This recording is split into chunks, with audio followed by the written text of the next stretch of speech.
Hello, everybody.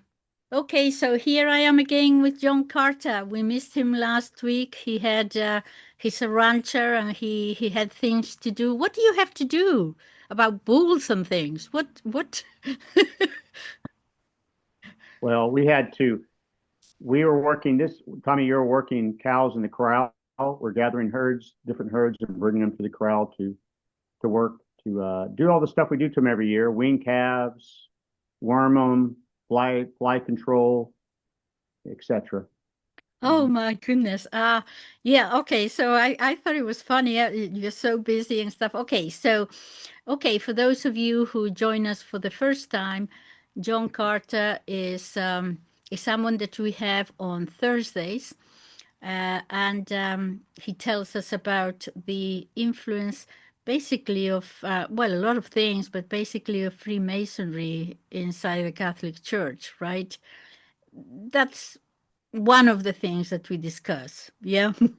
uh, Yeah, and centered around it. Basically, the overall picture is that I started talking about the enemies of the Catholic Church from outside and from within.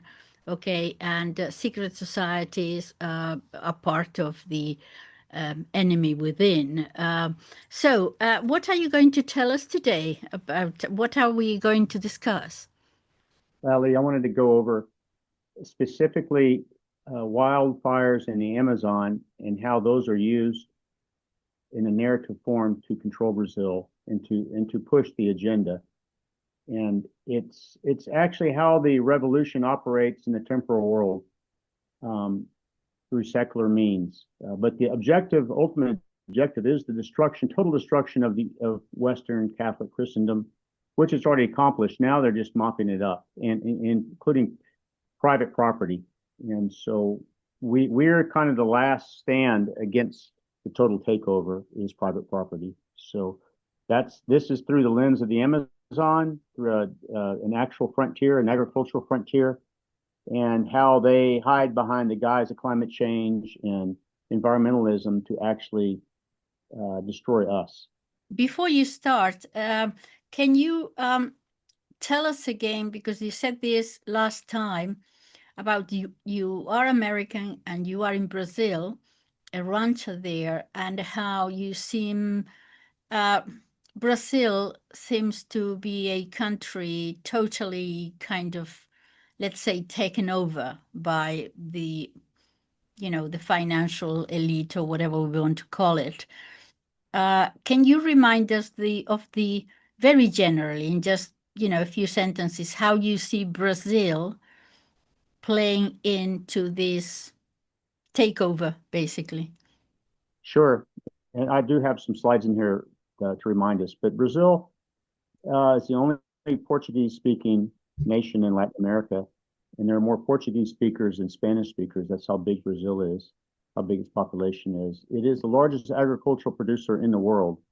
Its GDP, gross domestic product, is around 30 to 35% agriculture, ag-related industry.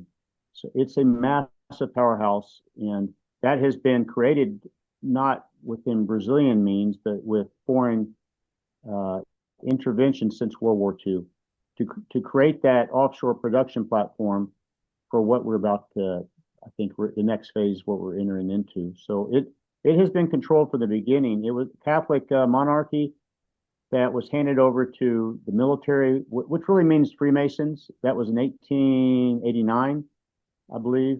And so the very foundation of Brazil is Kabbalistic, Freemasonic, the ideals of the French Revolution. So, and it's also has a theological side, spiritual side to it. There's a materialistic side about resources, and then there's also the spiritual side about paganism, naturalism, organized naturalism, and that narrative is developed in the Amazon. It's the largest propaganda machine in the world for this revolution, which will be elaborated in my presentation. Okay, please go ahead now. Tell us. I'll Um, just take the floor, and the floor is yours. okay, can you see the full screen, Amazon burning? Not yet. Not yet. Okay, let me share screens here. Um, Okay, there we go. Should be. Yes. Yes, I can Okay, see it. Yes, we can see there it. we go. So the title Amazon Burning, How International Environmental Organizations, Environmental Research Institutes, and their high finance Kabbalistic handlers profit from Amazon fires. And the Amazon is in the crossfire between two forces, which for students of the Kabbalah and understanding the Judeo-Masonic world revolutionary movement, you have the materialistic side, capitalism, that's run by the banks and multinationals. And then you have the repair the world, kind of the utopia, tikkun olam of the Kabbalah. And both of these forces have the Amazon in a pincher attack. And so this map is of the Amazon basin in Brazil. The black line outlines it's the legal Amazon basin within the country. And then you have the yellow, which is indigenous lands, green, which are conservation units and parks. And then red is the burned area. That red area on the map kind of elaborates the frontier of an expanding frontier of pioneers, farmers, ranchers, loggers, deforesting and using fire as a way to clear up the debris. And this map is from summation. I had my staff do this map, 2002 to 2014. That's red represents areas that had burned, not necessarily forest. It could be pasture, etc. But both of these forces, the banks, the multinationals, and that economic machine, as well as the Kabbalistic side, both produce fire. And I will explain how through this presentation. So just to talk about the materialistic side, here's the Rockefellers, this book that took 18 years to write. It's impeccable research. And the map on the right shows the Amazon basin and the minerals that were discovered in 1950s, a U.S. mapping project by U.S. Air Force planes. Includes bauxite, titanium, molybdenum, iron, including bauxite up here on the top, manganese, and then the powerhouses, the kind of the Rockefeller proxies like Ludwig, and they're co-investors in the Amazon for those resources. Then you have the other side of the dialectic. You have the Pachamama Alliance, representing the Kabbalah forces, Kabbalistic forces of Tikkun Olam. If you understand Talmudic Judaism, that's repairing the earth. And this theme is very, very common, and it's penetrated the Vatican, of course. So here is kind of the start of the pitch. Both sides need to justify their intervention in Brazil, and they both use fire as a wedge to get in. And I love this quote from David Rockefeller back in the 1990s. We're grateful to the Washington Post, New York Times, Time Magazine, and other great publications whose directors have attended our meetings and respected their promises of discretion for almost 40 years. That's going on down. The supranational sovereignty of the intellectual elite and world bankers is surely preferable to the national auto-determination practiced in past centuries. And then on the right, this is a time cover story from 1989. 1989. At that time, I was in Saudi Arabia and Iraq helping the Rockefellers secure their oil interests. They used the theme of climate change, of course, is the threat that they created. In those red colors you see predominant in media for decades now, global warming. And this is how it works. The right, they put out, this is from some of the environmental movement websites, this image of the Amazon burning. I mean, it makes it look like, you know, they're way exaggerated, but nevertheless, this is from Woodsoul Research Center on top left. There is still time to lower the risk of widespread Amazon forest degradation and acceleration of global warming that it would stimulate. All opportunities to govern Amazon frontier expansion must be seized. One of the most promising approaches to large-scale conservation Amazon forest are proposals within a UN framework convention on climate change to reduce emissions from tropical forests. So emissions from deforestation and fire, obviously. So they use Rockefeller-backed research centers that were funded by the Rockefeller Foundation 40, 60 years ago. They generate predetermined outcomes. Their scientists are going to produce reports that are peer-reviewed by their buddies that paint a problem that they've created in their minds. One question, why, it's going to be a very stupid question, but why would they burn it? What is the purpose of burning it? So it's a frontier, and I think we've all been so propagandized through the media that it's hard to get a grasp on what Europe was like or the United States. It was all forested, and not all forested actually, but the U.S., half of the U.S. is forest predominantly, or 40%, and that forest was cleared. And when you tear down the forest, you have to burn it. And you burn it in order to plant crops. Before you plant crops, you got to get rid of the trees, the dead trees, and so you burn them. And then you burn 2 or 3 years in a row to get rid of the debris before you can plant pasture grass or whatever crops you're going to plant. So fire is a management tool in the clearing of the Amazon, and we'll get into that later on pretty deeply. To explain it. So, but of course, they use it as this horror story in order to execute the plan. So they create the problem. They use the media that they control and own to generate a reaction in society, and then they come in with a pre-planned solution, and that solution is always more restrictions on private property. And this is how I showed this last time, but this shows how it works. You got to follow the money. And this is a report on the left by the Gordon and Betty Moore Foundation from Gordon Moore from Intel. And it shows the stack chart of the money that they have deployed.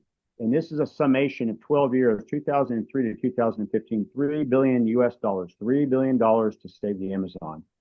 And it came from Norway, their development agency, the IDH is the Dutch development agency. Climate and Land Use Alliance, the Gordon and Betty Moore Foundation, the Amazon Fund, which is a fund set up to preserve the Amazon, seed funded by Norway, USAID, that they all work together. It's all interconnected. All these boards are cross-pollinated.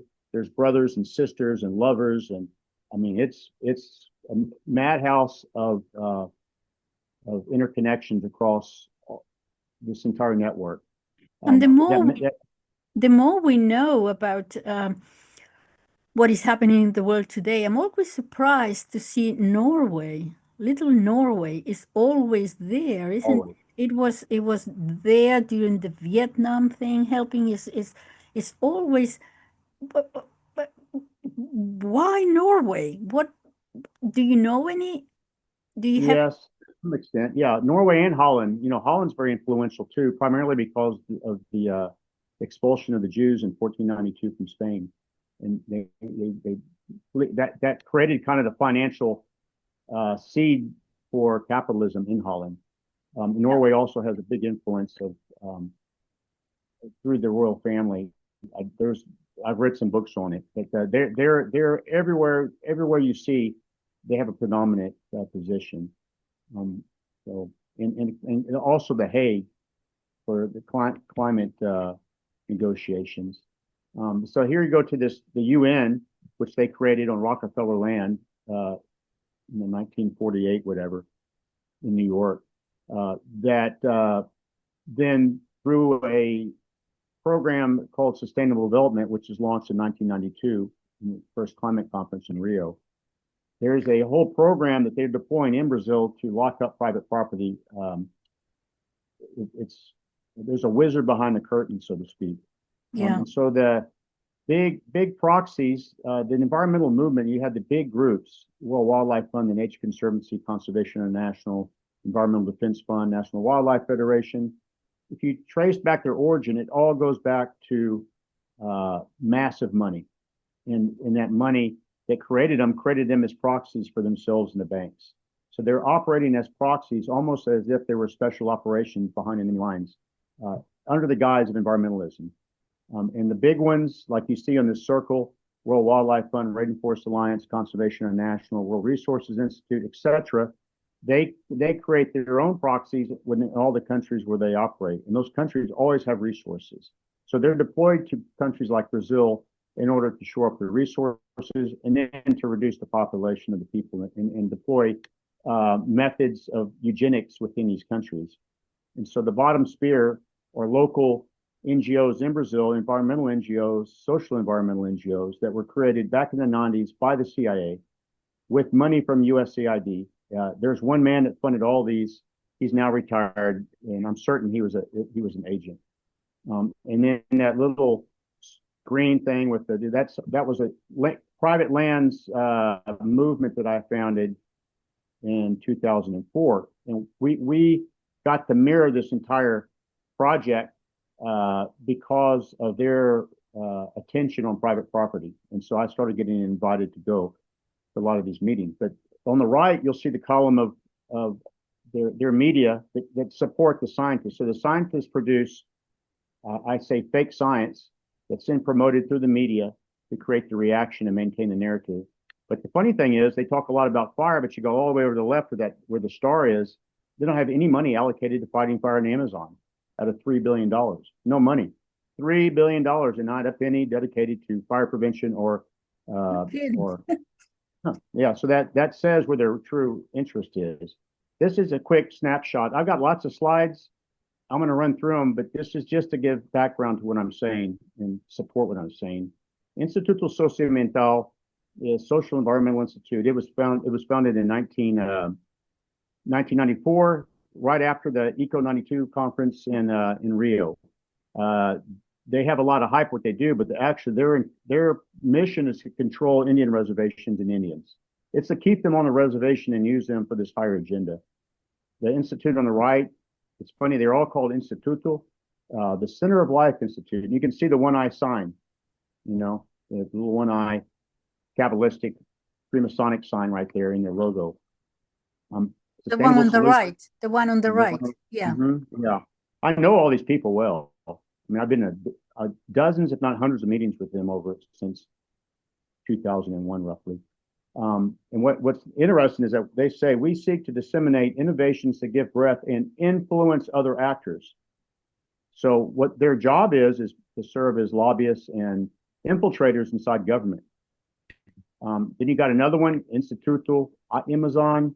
That's also was founded in the 1990s, also by USAID/US intelligence. And I know these people, like David McGrath is a scientist there. He's also from Woods Hole Research Center, which was funded by the Rockefellers. And when you talk, if you know them, when you meet them at meetings, what kind of conversation do you have with them? Do you ever enter into their goals and things? So what type of conversation do you have with them?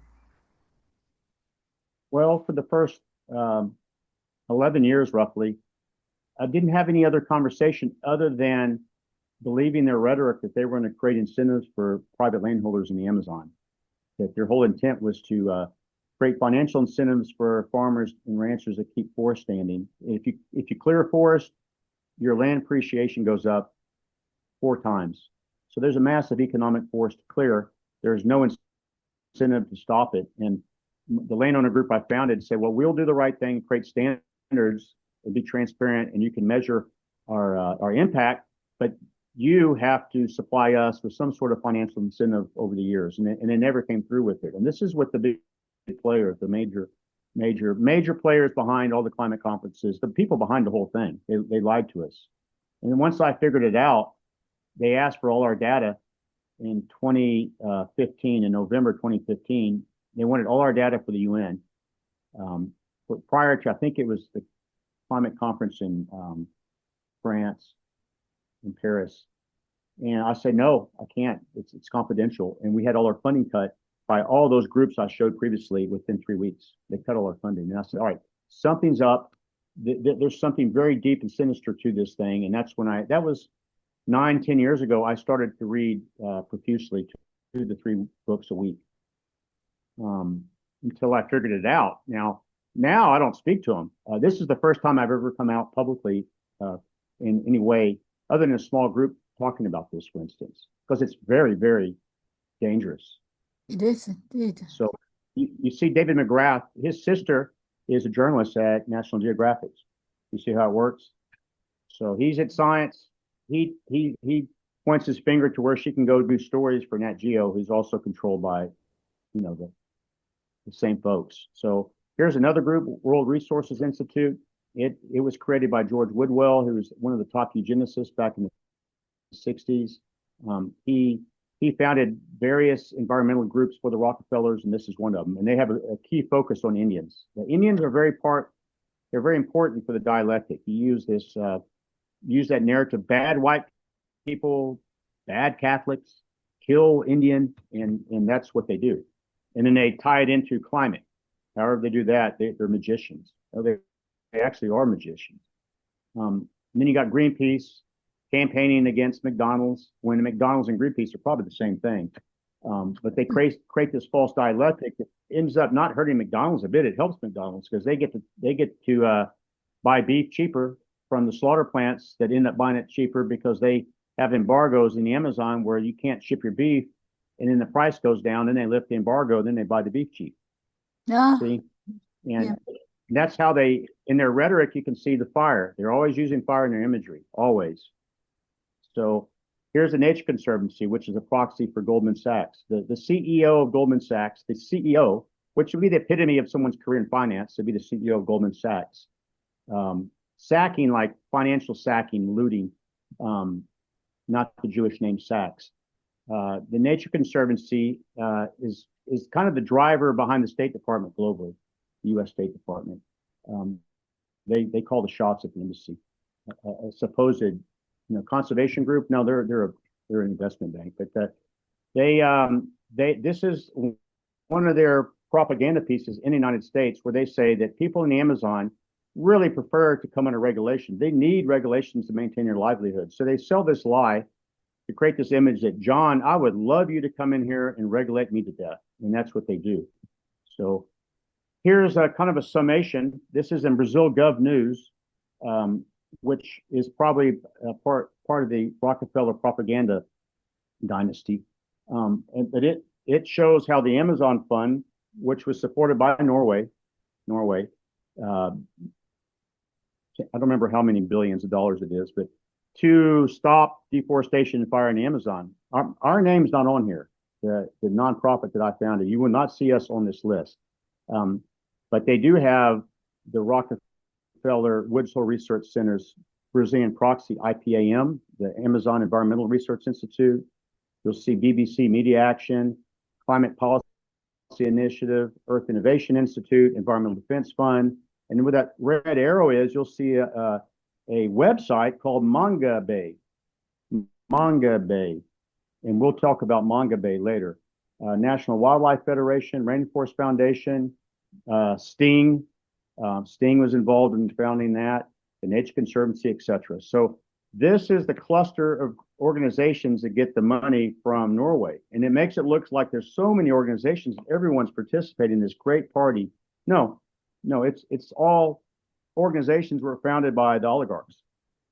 And so this is their own money distributed to their own groups to achieve total dominance of Brazil. And we were involved at a very intimate level with these groups. This is a cluster. I'm showing you a once confidential document for responsible sourcing in the Amazon of soybeans. And it has the actual action items to be done in Brazil, including private and public sector improve their capacity to design, implement, and fund landscape planning projects aimed at environmental compliance. But that's communism. That's outright what the Soviet Union did, and that's what they're doing through these yahoos. Here's the other one: the implementation status. Who gets what in the far left column? Here's the document to disseminate the Nature Conservancy on the ground projects related to responsible sourcing. Then you've got ICV, which is that other CIA group.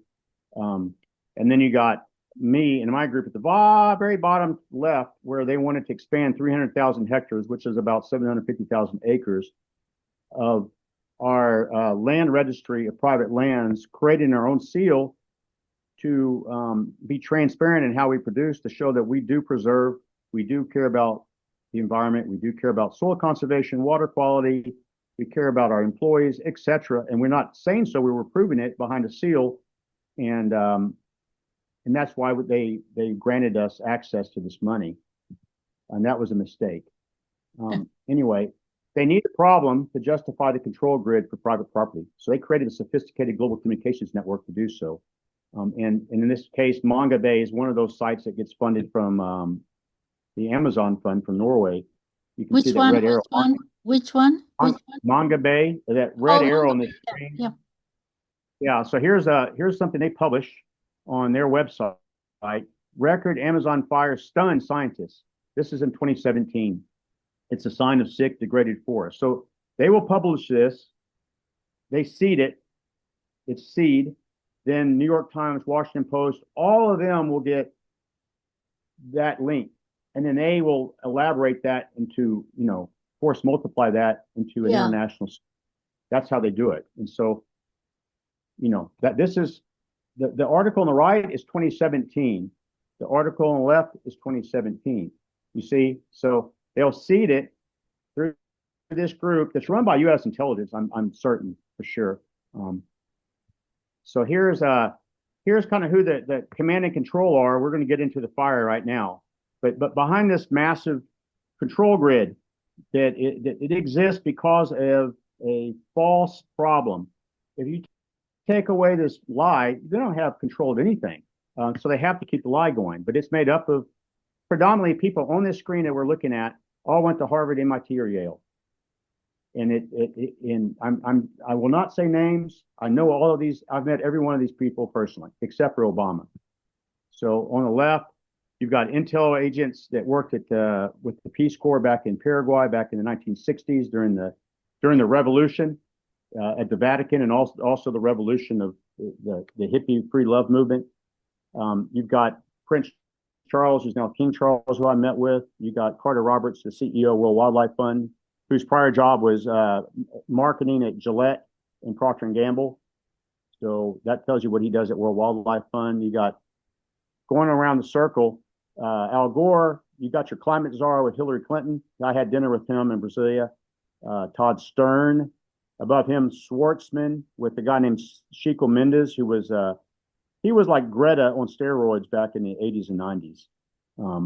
He became, I know that story intimately. I know intimately what really happened. You go up to John Holdren with Obama. He was the head scientific advisor to President Obama, and his boss was the guy on the left, George Woodwell, who created the Environmental Defense Fund, who was a eugenicist. They co-wrote books with Paul Ehrlich, the population bomb. Their main job on Earth is to reduce the population through abortion, genocide, Gaza, whatever. They are behind some very sinister stuff. And in the middle. So when you meet them, sorry to interrupt, when you meet them or when you met them before you figured out, you told us, but before, when you were meeting with them, do you now see that perhaps what was their intention in meeting with you? Did they want you to come over to their side, obviously, or what Yes. was the intention there? So there were different variables happening at once. When you go through a vetting process, you get sucked up into it. There's a vetting process, and then so they need lieutenants in every country where they operate.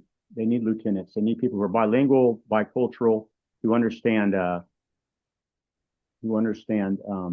intricacies of a culture, and also the assets, who's who involved in business, have credibility, etc. And that's kind of the lines of Freemasonry, and how they will select and use. On the other hand, I was like Admiral William Carr. There's books. He was a Catholic admiral in Canada, Canadian admiral, World War I, World War II. He wrote Pawns in the Game, and he wrote Satan, Prince of this World. And he goes deep into this world revolutionary movement.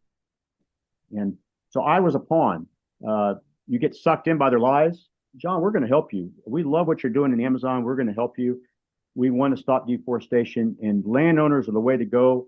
But what they're not telling you is, no, we're suckering you into a trap where we're going to get you to go out there and serve as our scout and bring in all those landowners who hate us because we're environmentalists. And then you're going to hand that data over to us that we can put into our digital control grid. Yeah. See, that's how it works. And so I was always skittish with them, because after about 5 years of promises, you start one of these people serious. oh no, John, this is a big deal. This is going to global. We're going to pour billions into this. That's the talk. And then they would always be very standoffish and introduce me to people like this guy, Steve Schwartzman, because he's a revolutionary. And he's involved in they're involved in some very evil stuff behind Oh, the scenes. yeah, I know. But when they realize that you're not playing ball anymore, that you have figured out whatever it is, what happens then? Are you in Cut, danger? well, they cut our funding, and they just hope you die on the branch, and the branch falls off. And then we didn't. We left the nonprofit world, became a company, and took off. Part of this presentations on our nonprofit, which continued, which is firefighting. So they cut our funding. That didn't work. Then they sicked the government on us and threatened us with lawsuits because we're putting out fires. Then they attack our partners. You can see it ratchet up as it gets dark. Then I get private invitations that I'm not supposed to share about joining some Freemasonic group. Uh-huh. It's Uh-huh. and it's very, very.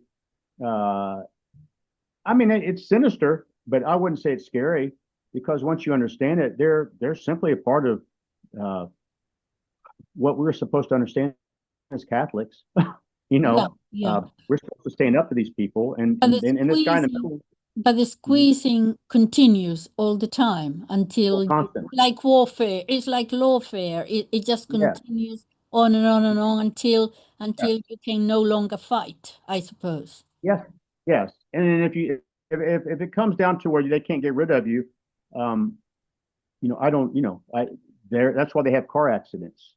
That's how General Patton survived 4 years of combat and then died in a car accident, actually in the hospital. you know, when you speak up too much, then they just finally get you. And so who knows where that level is? I frankly don't care. The guy in the middle, this guy right there is Dan Nepstead. He is a PhD, Yale School of Forestry, a Pew Scholar, which means he got his scholarship from Pew, which is Sunoco, Sun Oil, which is a Rockefeller satellite company. It's the Pew family. So I mean, it is so hypocritical. But here is a publication he did: "Climate crisis could become a global revolution." And so we'll go into that further on in the presentation. But he wrote that. You can see his name down there. So this is the command and control. I'm sorry I have a misspelling over there, but they're scientists, eugenicists, intel assets, kings, presidents, vice presidents, czars, communists, and multinational CEOs. They all work. It's all coordinated, and they publish supposedly peer-reviewed documents constantly that feed into the press cycle that maintain the narrative going. But they're all working together. Nepstad, Schwartzman, that's those guys right there that they co-write together. And then part of their writing is we employ satellite-based maps of land cover and fire occurrence in the Brazilian Amazon to compare. It's always comparing, but it's never to put it out. You got on the right, you got another document, indigenous lands, protected areas, and you've got the same people writing. And you have PhDs from schools in Brazil that were their advisors were American PhDs.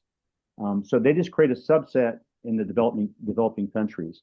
Here's another one. I know all these people on here. I know all of them who wrote this. Interactions among Amazon land use, forest and climate. And then you got the red arrow: forest fires, drought, and logging increase susceptibility to further burning, while deforestation and smoke can inhibit rainfall, exacerbating fire risk. Okay, so he apparently cares about fire. There is Woods Hole Research Center, who he works for, who is also George Woodwell, I mentioned, and also John Holdren, Obama's scientific advisor. And on their cover is a map of South America with the Amazon and all the fire, all the red that they highlight. Goodness And then gracious. on the right, you've got a Brazilian document in Portuguese on the Brazilian state of Mato Grosso website about indigenous land use. And so they are the ones who created that information for the state to publish, you see. And then their conclusion is fire events in extreme drought are principal modifiers of vegetation. So once again, fire is the critical issue in the Amazon, told to us by these people. And here's their one of their banks, the Gordon and Betty Moore Foundation, which I think is like Microsoft, like all these other big companies. I don't think it's those individuals, Bill Gates or Gordon Moore, who really are the drivers. I think it's the money behind them. But nevertheless, They're constantly pushing out fire in the Amazon. Decade-long Amazon rainforest burn yields new insight. On the right, 2016 Amazon fire forecast. And then here's their Woodwell Climate Kangaroo Field Station that they built a research station in Mato Grosso State in the southern Amazon for invitation or introduction by me to the manager of that ranch. That's why they're there, because I introduced them to them. And here's what they do there. To sustain the world's growing population, eugenics, we need both farms and forests. That's their... Come closer to the mic, because you're yeah. Sorry. Yeah. So Kangaroo provides a window into this critical balancing act of the world's growing population and balancing farms and forests. So here's their research center, probing tropical ecosystem dynamics, the world's largest agricultural frontier. And here's who backs it. These aren't small cookies. You know, this is NASA, National Science Foundation. And here's what they do at Tangudo. It's a research and education hub, which means propaganda. And they produce 100 this is an old document, so it's more than that now. Scientific publications that support the narrative. And fire, they're the premier fire research institute in the tropics globally. Okay. So here's Wood's whole research center, which became Woodwell Climate Center when George Woodwell, the founder, died.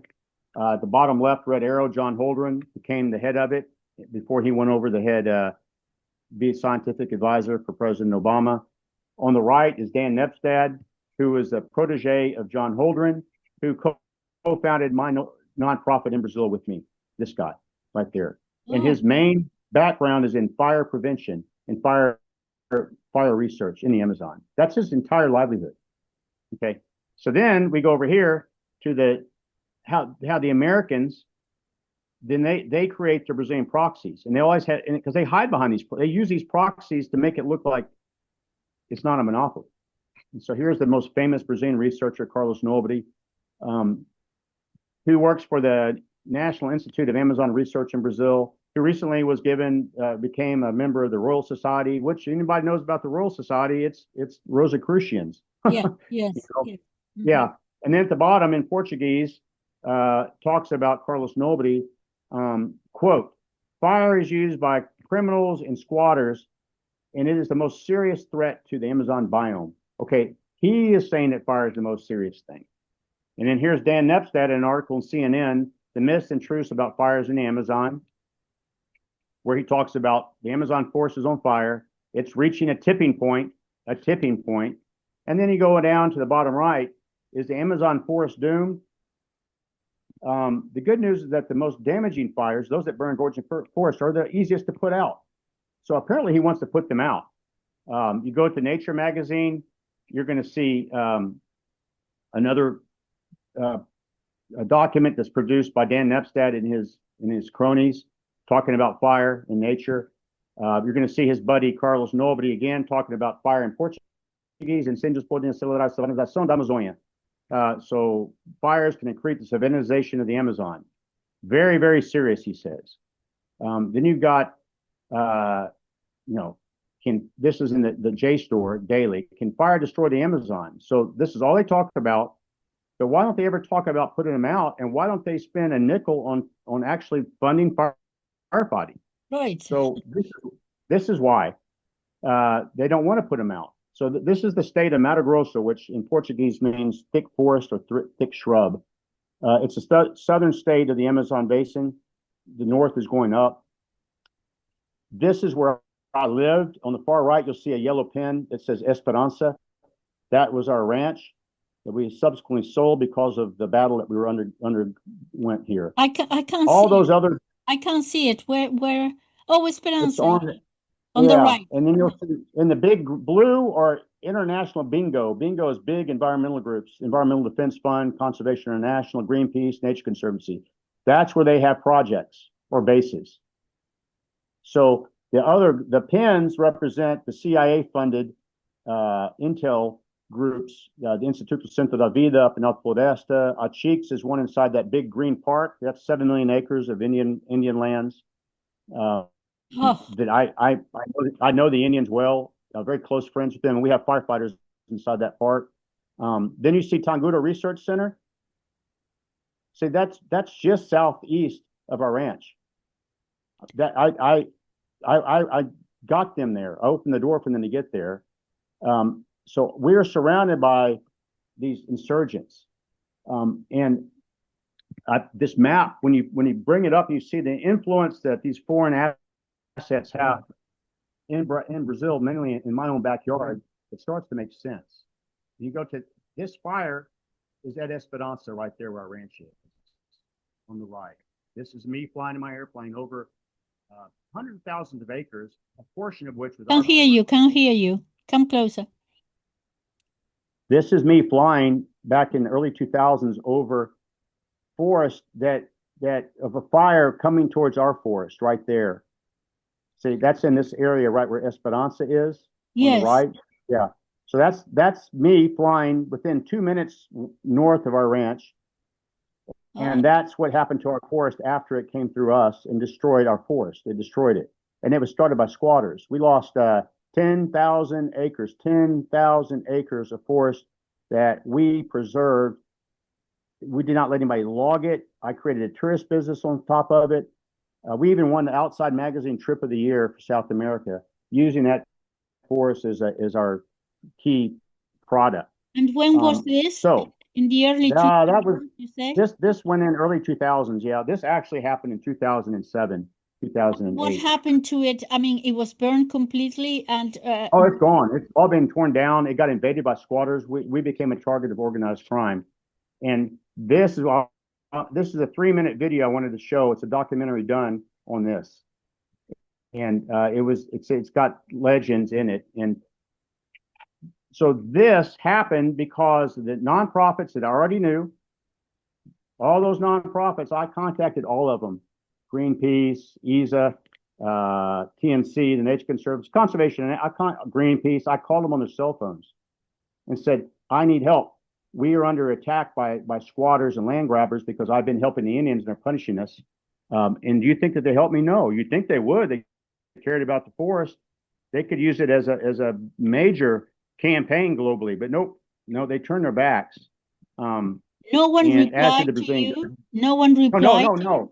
I'll get into it. No, they didn't reply. The Brazilian government looked the other way. I went and personally met with the head of federal police, the head of the Parks and Wildlife, personal meetings. U.S. Embassy personnel, USCID, the military, the Brazilian intelligence. I had a meeting with Brazilian intelligence, which is really CIA. They all refused help. So here's a quick video. This video includes, I think I'm gonna have to back out to do it. There he goes. It'll start on here on YouTube right now. It's only a few minutes long, but it involves very key players with the Vatican as well.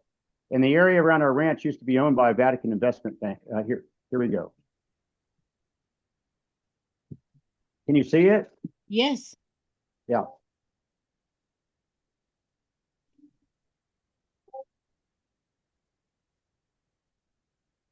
There is no sound, though. No sound? No. It starts at the beginning because there was no sound. No sound?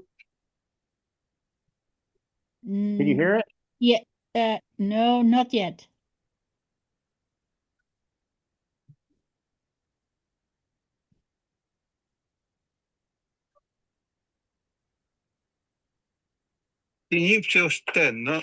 Okay.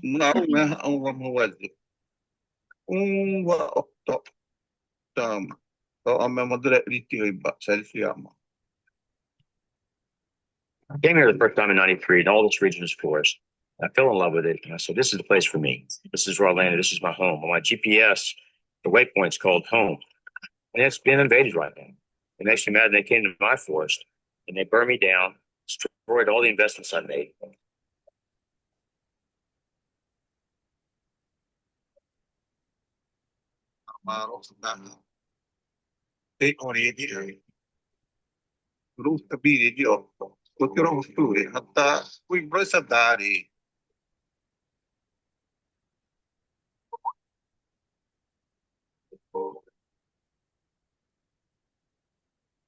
Well, this is a microcosm of the Amazon. The big issue are illegal squatters. They burn the little patches, and those fires just take off, and there's no one to stop them. They'll burn for 2 or 3 months. Eu comecei isso aqui, não foi brincadeira, não, né? Eu falo que eu sou um dos. Na época, que meu tio era protestante, era vice-prefeito, nós viemos aqui para coordenar a invasão. Vamos estar até hoje. Eu estou com uma propriedade, com registro, escritura na mão e registro. Se não tiver validade, eu tenho que pegar a Constituição brasileira, rasgar e jogar fora. Não só eu, como muitos no Brasil que vão. Quando ele deixou os parceiros e os índios fazer um foguinho. Agora fogo é milhares de hectares. E é outra coisa. E não tem que pagar.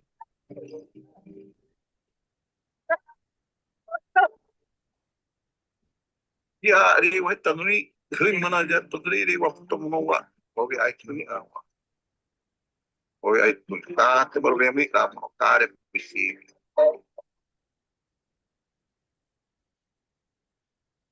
Eu, pelo menos, para ser bem sincero, você briga para 20, 30 anos. Eu não acredito que nós saímos daqui assim. Have no bearing on the government decision.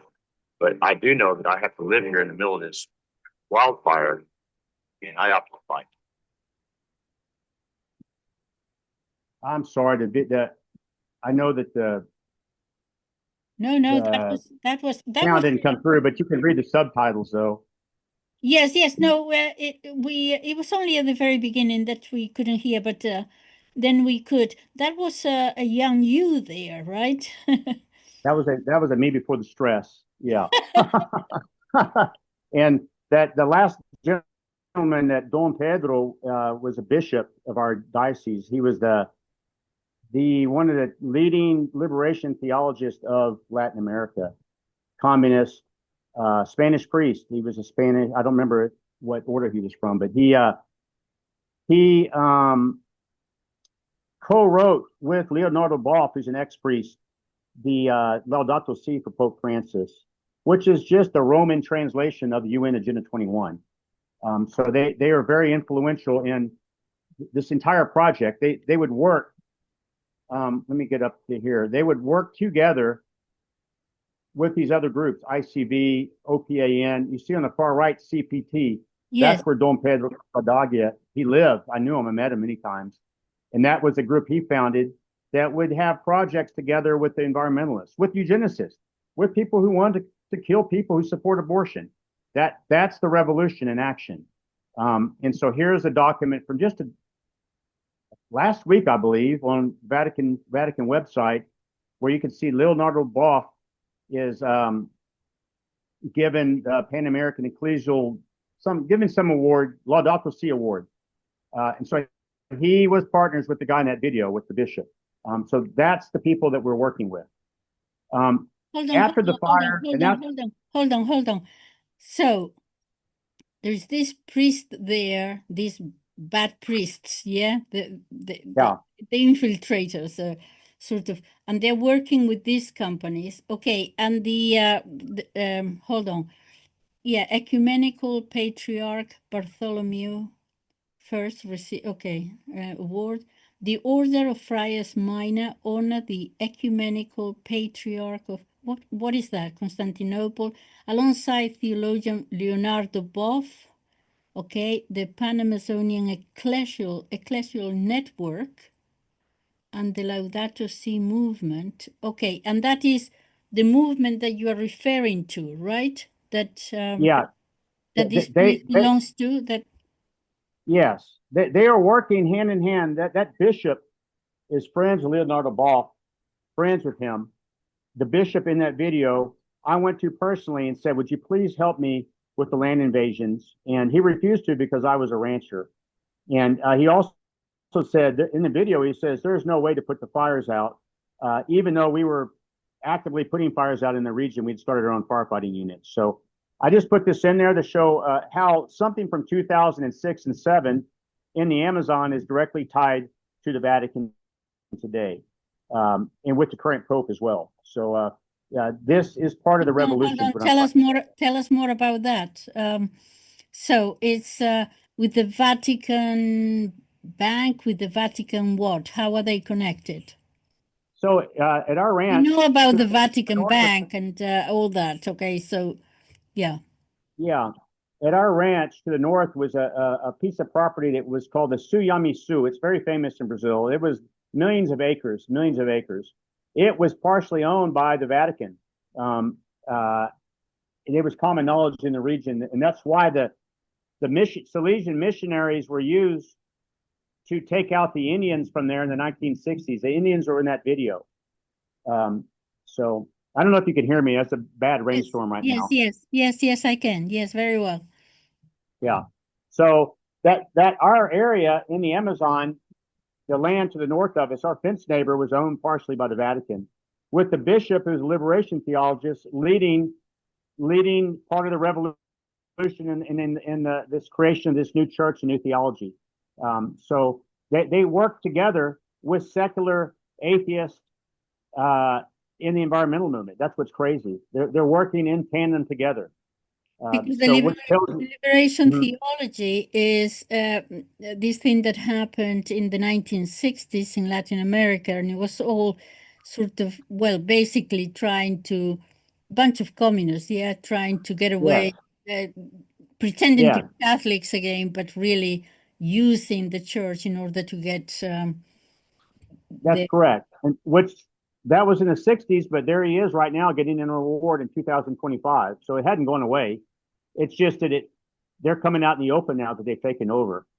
So, and if this is what's the saying about all the king's horses and all the king's men can't put Humpty together again. So before we lost our forest, I was pleading with all the environmental groups to please help me preserve our forests. And I was actively traveling with them. I'd already met Prince Charles, etc.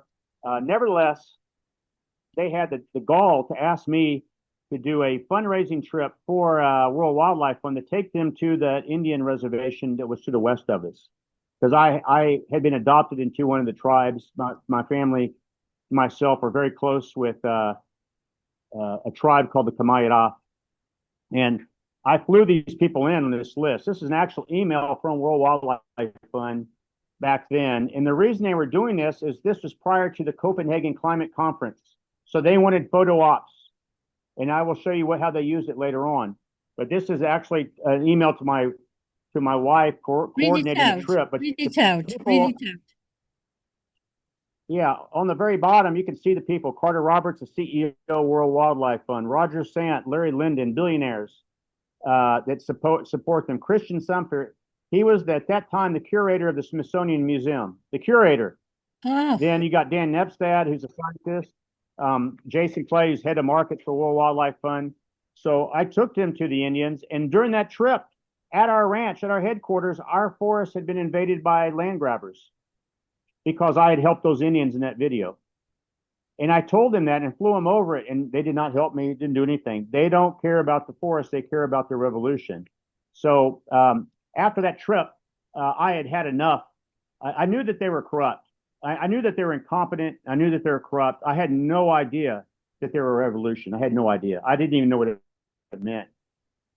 So just out of spite, I started my own firefighting unit. And that unit was trained by the U.S. Forest Service smoke jumpers and hot shots, and subsequently in leadership training by retired Special Forces Green Beret.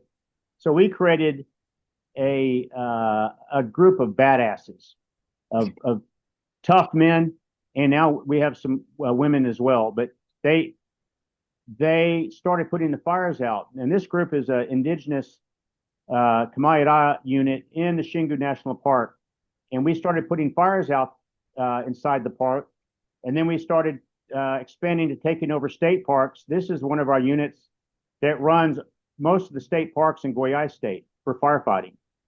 And this is another Indian tribe, and this is the Shavanchi Indians. This is from 2011. This is the one that land war, that video was about. Yeah. So here are Kamayara Indian firefighters. here are my leadership cowboys. Grew up they're frontiersmen. They're cowboys. So cowboys and Indians are working together as friends and as comrades in arms, training each other, helping each other, which isn't good for the dialectic. When you're trying to divide and conquer and use racism and all this, class warfare to divide and conquer us, this makes them very upset. This makes them more upset that we had, through multiple scientific papers and analysis of our firefighting impact, over and over again, it showed that we reduced fire wherever we went over 3 years by 98%. So we virtually eliminated fire everywhere we operated. And these are all done by PhDs. So here's an example of how the New York Times, thanks to their scientific network, pump out lies. Where Indian lands start is where the fires stop. So they're trying to say that the parks they created on top of the minerals of the Rockefellers map back in the 50s, that they serve as some sort of conservation victory, when in actuality, this is what's happening. This is the Indians that were in that video, the documentary, Valley of the Forgotten. A fire map, a satellite image of the reservation, over 500,000 acres that burned, except for that bottom quadrant in red, the bottom southeast side. And that's because those firefighters I showed you a photo of put the fires out there. But everything else burned. But nevertheless, you've got the propaganda machine pumping out from Environmental Defense Fund that Indian lands are a buffer for conservation. At the same time, in the Xingu, which is that big park where I took the World Wildlife Fund crew, I have seen, since I've been in Brazil, hundreds and hundreds of thousands of acres of forest inside the park be scorched to down to that dirt. So all the while, they're using this internationally, the scientists are, to promote their climate change carbon programs. So they're using this devastation to promote their higher agenda. Here's one in Portuguese. This is the Xingu Park. I've been to that village probably 100 times. I know that tree in the background. I know he's looking to the west. And that's a government firefighter that's sitting there watching the fire burn instead of putting it out. Translate that. The burning of wildfires burn, record burning in the Xingu Park. And only this month, there's been over 3,891 fire events in this 6.5 million acres, basically. This one says,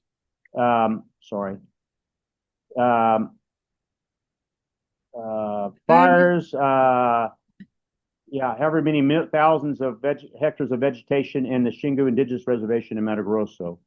The fire devastates 210,000 hectares. So that's 500,000 acres that's been decimated. And I'm flying as a pilot in my bush plane over this stuff weekly on my cell phone, calling those people in all those photographs. So the Tangudo Research Center, it's the premier fire research institute in the world on tropical forest fires. Has published hundreds of peer-reviewed papers on fire. It's been in thousands of media events. Their science, between parentheses, is used in thousands of media events that slanders Brazil. They're making public statements at climate conferences about fire in the Amazon, about its carbon emissions, its horrid effect on climate change. Yet they refuse to help us raise money just to support a small little ragtag group of firefighters on the ground in the highest burning area of the Amazon basin. And all we want to do is put them out. So while I was flying my plane to the south of that fire right there, that fire was to the west of our ranch. My firefighters were on the ground at that point. I called on my cell phone, Dan Nepstad, and I said, man, I need help. This is outrageous. I see another fire off of the Indians. The Xingu is burning. Get off of your butt and help me raise money. I mean, you're networking with Prince Charles and these billionaires from World Wildlife Fund. I thought he was legitimate. Anyway, this is his response. That's awful, John. It's a shame that that this does not fall under our Andes Amazon initiative. Dr. Dan Nepstead told me from his perch in Cape Cod. Actually, he's probably in San Francisco, California. But either one's a Rockefeller Institute. So here's the last one. This was an email sent to me by my head firefighter. And he sent this to me. I'm just not going to disclose his name. Hey, John. Good morning, John. This report just came out. And it shows the lack of commitment that the federal authorities have in putting out fires. This is about 39,000 hectares, so that's 100,000 acres that burned in Xingu Park. Another fire. And he's even laughing, said, you know, the Brazilian firefighters that were created to put these fires out aren't doing anything. They're actually leaving. That's one email. Here's another email in 2017 from Dan Nepstead, that scientist. And where the head of our firefighters emailed him, she sent it to me, said, John, look at his response. He says, dear my manager, it's very frustrating, the lack of attention to fire. I don't understand it. How these people that work in these institutes that work with fire don't even seem that they're worried. I think at this moment, don't even worry about Norway anymore. We recommend that you join the Early Movers Program in the United Nations. Well, yay, that's wonderful. That was the solution to us. Join the UN program. And then 2017, here's another email to him saying, this is from my manager to him. There's a lot, because she's getting dozens of calls a day from ranchers all over begging for our help. And she says that there's a lot of fire. The ranchers are desperate. The government firefighters are not going to help them. And there's even been one of the ranch workers died recently fighting a fire. It's chaos. The only thing that I'm hearing from you, she's chastising him, is because this Dan Nepstead says you've got to make this firefighting increase because they're using it for marketing. They didn't want the fires put out. Anyway, and then I think this is funny. My manager said, these people in these institutions, all these people I've been talking about, they all talk about deforestation and fire and global warming, but where the hell are they now? So that's the battlefield on the ground in the Amazon, day to day, working alongside the environmental movement. And this is been my personal experience being on the media propaganda side. This is a cover article in Time where I flew the propagandist / journalist across Mato Grosso in my airplane. And there's a quote from Rockefeller again. So here I'm getting used in their dialectic as well, including New York Times cover story on the left about the organization I founded, including the Washington Post in 2019 that has the fire down there, taking on arsonists in the Amazon. That's a cover story of the Washington Post on our firefighters, and the right in the Atlanta Journal, Constitutional Journal, whatever. Here is a letter from the Associate Chief of the United States Forest Service talking about our wildland firefighting program, exceptional leadership, professionalism, commitment to excellence, that she supports this. And then here's a letter I sent to Senator Corker from Tennessee, right after President Obama signs an agreement with the Brazilian president, a declaration of intentions between the U.S. Forest Service and Brazilian Ministry of Environment on solutions to uncontrolled burning in tropical areas. So I sent him an email and said, look, I need your help. We're the only active wildland firefighting in the Amazon. We can solve the problem. We already are solving the problem. And I trust in your legitimacy as an honest leader to help us. Radio silence. So we submitted a program to Norway. No reply at all? No reply. I know him personally. We submitted a grant to the Amazon Fund for Norway. It says Rede Pública Privada de Controle de Fogo for firefighting. And then what happened? We sent another proposal because we didn't get that grant. We put together the program. They promised us that we would get it in 3 months, so they needed us desperately. Then they took our business plan and gave it to one of the CIA created groups. They took our business plan and got the money, and then they cut us. So we did all the work for free. Oh.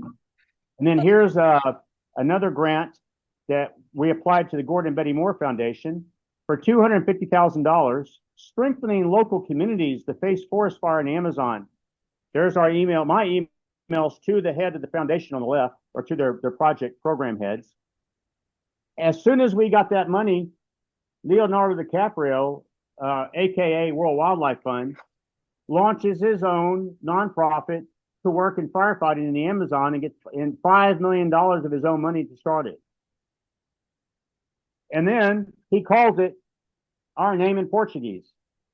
Aliança da Terra translates for us Land Alliance, but they mistranslate it because they're Kabbalists and they put Earth Alliance. So he created a new organization, used our name, got $5 million to hire fake firefighters, and didn't put the fires out. But that's how, you asked me what they do when you start to become a thorn in their side, they start to mimic you. And this is one, yeah. So over time, we've had over 12 active wildland firefighting units over an area geographic size of Texas, Oklahoma, New Mexico. And we have seen a reduction in fire over a 3-year period in all those areas of 98%. We've taken over state parks to manage for fire control. We have incredible demand from farmers and ranchers to fund firefighting units, to buy the equipment, etc. We have buy-in from Amazon and Indian tribes, ranchers and farmers, and then we have a track record that we're the lowest cost-benefit analysis for wildfire control in the entire Amazon basin, and we can solve the entire fire problem. So why do they cut our funding? This is why. This is a map of the Amazon basin, and this is a land use map in those blue, red, green, yellow, and maroon colors. When you sum it up, that's in Portuguese, but I'll sum it up for you. Only about 25% of that area is private property, which means the entire Amazon basin is in the hands of the government, as parks, Indian lands are in government lands that haven't been distributed yet. So private property owners with title represent only 25% of the Amazon basin, but the narrative for the past 50 years has been that the problem is ranchers. And so this is what they want. On the left are protected areas and indigenous areas in the Amazon basin, the top left. The bottom left is their high conservation map, high conservation area map in red, are areas they want to take out of production on private property, on that 25%. The big area in the red is actually unclaimed land, but in the frontier yellow, green, red belt, that red is on private property to take it out of out of production. But you know what? They're doing the same thing in the United States. And you can see the top right are national parks, conservation units in the states. In the bottom right is the lands they want to put into a corridor, biodiversity corridor, to protect high conservation areas as well, which is all on private property. So this is part of the revolution. So once again, in Brazil, if you're a landowner, you are only allowed to clear 25% of your land in the Amazon basin. Means that 75% standing. So if that only represents 25% of the entire Amazon, and of that 25%, you have to keep 80% standing. The private property in the Amazon could technically clear every inch, and there's no threat to the Amazon. It would still be 80% standing. So the reason they don't do anything is because they don't care about the results or what's above the ground. They care about the minerals on below it. And this is that World Wildlife Fund chart, that red need to reduce the threat. Those arrows actually involve engaging 1.4 billion producers worldwide. Producers mean farmers and ranchers on private property. That's the real agenda. So part of reducing the threat, and that trip I took World Wildlife Fund onto the Xingu, the first time they ever went there, and they saw real Indians that were still culturally intact, that were my friends. They then took that theme, took it to their ad agency in New York to create the introduction to the 2016 Olympics, which was focused on environmental conservation and climate change. And this is actually a screenshot I took of the video of a Xingu Indian in the middle looking at that bad Portuguese explorer coming into Brazil and painting the image of bad Catholic, bad spiritualism, bad supernatural, good, natural, naturalism. That's the theme of the Olympics. And then going back to that original slide, climate crisis could become a global revolution. Quote, Dan Nepstead says, to change the crisis into a revolution. To change the crisis into a revolution. So here's their court jesters from the Betty and Gordon Moore Foundation. I took this picture. They didn't see me taking it, of course. At a team building exercise on the Amazon field trip. This is what they do. And unfortunately, there's your one eye right there on your screen. But what I'm trying to get at is they have been focusing on this mess for 30 or 40 years, talking about fire the entire time. Let me get through here. And I sent this to him. I had had enough. I sent this to the guy in that throwing the little ball. I sent this email to him in 2017. You have been working with organized crime, and we warned you. We have the vehicle, the firefighters, to best combat this, and you ignored us. The Amazon is going to fall on your watch. If these companies don't care about human or NGOs, human health, they certainly don't give a damn about the environment. We know the facts. We know the fraud. And then here you go. This is why it never made sense to me. I can understand how all this money, billions and millions of dollars, and all this effort to save the Amazon was fruitless. And the reason is because it has nothing to do with saving the Amazon. It has to do with the revolution. And this is a book I've read twice that was written by a French Msgr Delassus, Monseigneur Henry Delassus, Conjuration Antichristin, the Masonic temple and its construction over the ruins of Catholicism. So the revolution desired to destroy, this is a quote from the book, the revolution desired to destroy the Catholic Church. I can't read all of it because the way that the screen is, but I'll let you read it. That the revolution desires to destroy the Catholic Church and to establish the cult of naturalism. The citizen Vaillant also said that the war against Catholicism and God cannot continue without a war against property and its owners. If property resists the revolution, it will be necessary for popular decree to liquidate them. So this is the anti-Christian. There you go. How would you? I don't know. Has it been translated into English? There's one being translated. It's in progress right now, and I can send it to you later on. I'll find it. I read it in Portuguese. I have not found the translation. I know it's being translated by a Bishop Sanborn, I believe, in the United States. Yeah. But this is really just a summation of the war of the Pharisees from the beginning. Yeah, this is what we know, that the sort of destruction of the Catholic Church from within has been going on for a long time, perhaps since Jesus Christ was on the cross, really. But then it took a sort of a somewhat different turn about 500 years ago and then 300 years ago. And yes, to destroy it from within, establish the culture of naturalism or secularism, they all lead to the same thing. And this is what we have. Listen, I am so grateful for all this information. I had no idea that you were so involved. I mean, that what you have been through and the amount of work that you have been doing. And I didn't even know that there were, true Indian tribes there. I knew there were tribes in the Amazon, but I didn't really know anything about them. They really exist, and they're taking their land, basically. And all your involvement, my goodness, are you not afraid for yourself? I mean, I don't know how to ask this question, so I just asked it directly. If you are the one organizing the little resistance that a few Indians can put up, I mean... Argue. It's the I guess the difference is I used to think that I could beat them, and now I know that it's not my job to beat them. My job is to resist and to tell the truth, be honest about what's happening, help people see it, to expose their lies, and to continue ranching and to continue being a landowner, because that's what they don't want. I am who they want to get rid of.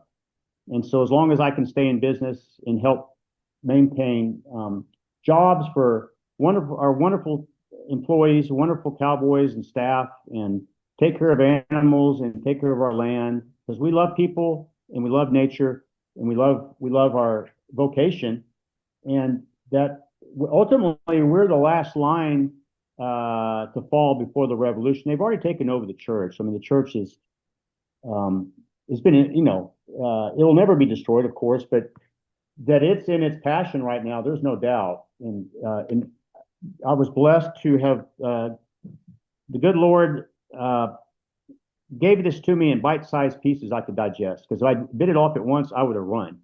And now to see this awareness happening globally, and understand this from a Catholic perspective, that this is a fight against us. That's what it's against. This environmentalism is a part of the eugenicist movement that's deployed for resources, and it's also deployed to re-engineer a new slave class. Yes, yes. So these, yeah. Mm-hmm. So I don't care. I mean, frankly, they can do what they want. I'm going to expose them. I'm going to be writing a book, and I'm going to send a copy to all the people you've seen in this presentation, and I'm going to write a letter to all of them out of charity, because my job is not to be mad and to kill them; it's to save them. Two questions. Tell us about this last photograph here. These are two horses. Yeah, I just took that today. We were in the corral working cattle, and okay. I just took it of the actual chute with the brands that were branded on the wood, and then of the horses, and that's the smell of saddle leather and cattle, and that's lovely. And tell private property. Yeah. Mm-hmm. And tell us two more questions, really. If people, I mean, the people who watch this, unfortunately, there are not millions, they might not even be thousands, but it will be there. I will try to promote it. If people want to, get involved in some way, can they reach you? Can they, I don't know, contribute? Can they can people get involved in lending a hand to your efforts? They can. How can they get involved? I mean, we've had people, I mean, gosh, we've had everything from interns to also people that want to support indigenous firefighting units. And to support 100% of the donations go to straight to manning units and to equipment and salaries of firefighters. And so we have a pretty well. When we were trained by the Forest Service, the smoke jumpers, I tasked them with, I want you to train us so that when you're done, you can tell us that we are better than you, because we're going to be in more difficult situations without the support of the U.S. government. And they did, and they finally finished, said, look, we're done. Your guys are top notch. And then afterwards, we even increased their skill level with leadership training. We put it on our own leadership course by a buddy of mine from the Army who retired as a Green Beret. And so it is the most outstanding firefighting unit of Latin America, possibly one of the top in the world. And it's frontiersmen mainly. It's people with grit that are putting the fires out. And I want to say something. There's nothing wrong with fire. We use fire as a management tool, but it's these wildfires that are burning uncontrolled and burn over and over again every year that are destroying these tropical forests. They're destroying them. So the scientists know it. So that's what we want to do is put them out, because they don't want to. Our funding was cut. I was told that the reason that our funding was cut, that we were producing too many results, and that we were the primary threat to the global environmental movement, because we were producing so many results. So that's what I would say. And that I think we need to unite as a society, as Catholics, to understand. I think one thing that people should do is really read Maurice Pinay, The Plot Against the Church, read Father Fahey's books, read the book I showed here, and read the Jesuit document of 1890 in Civilita Católica. And that will form your conscience as to where you are, where we are, and what is really happening. And it brings a lot of peace. And then it also brings me personally a mission.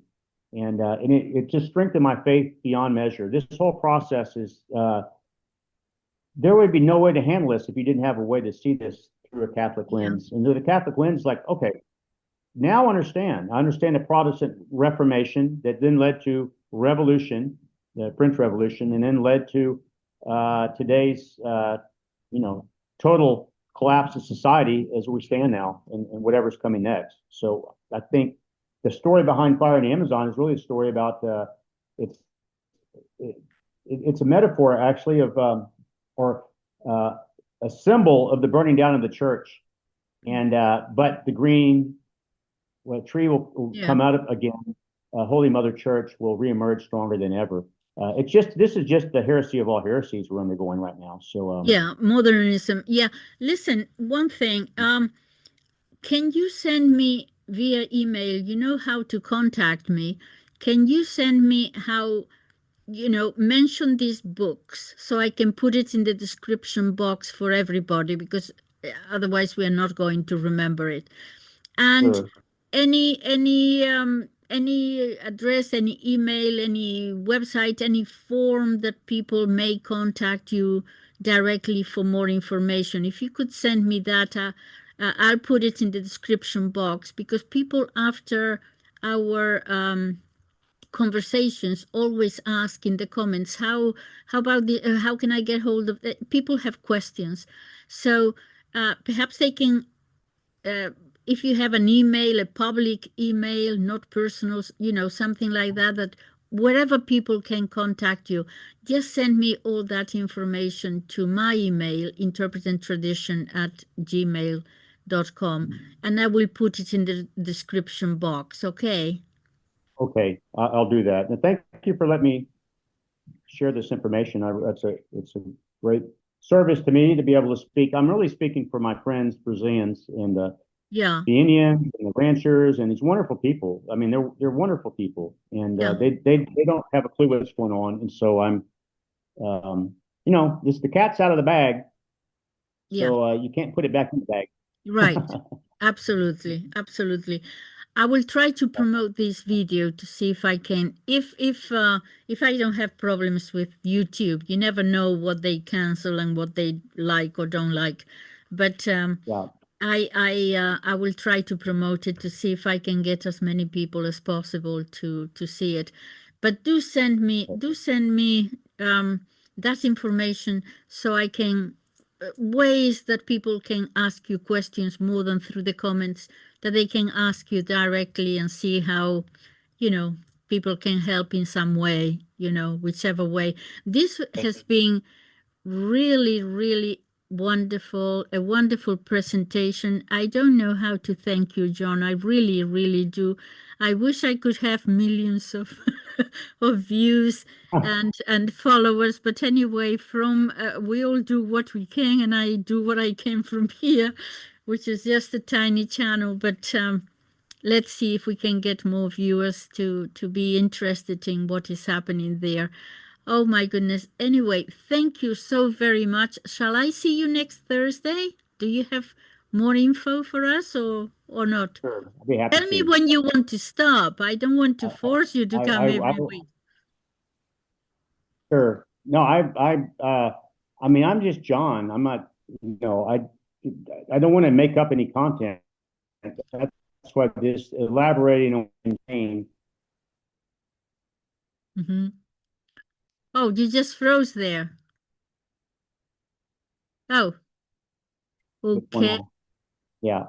Sorry, you just broke there a little bit. Yeah, I will put my thinking cap on. Okay. All right. Okay, sorry. All right. Thank you so very much. Thank you very, very much indeed, John, for all your efforts. You put a lot of work here. Nada. Thank you again. Sure, Bye-bye. you're welcome. Bye, Valerie. Bye-bye. Thank you. Bye. Bye-bye.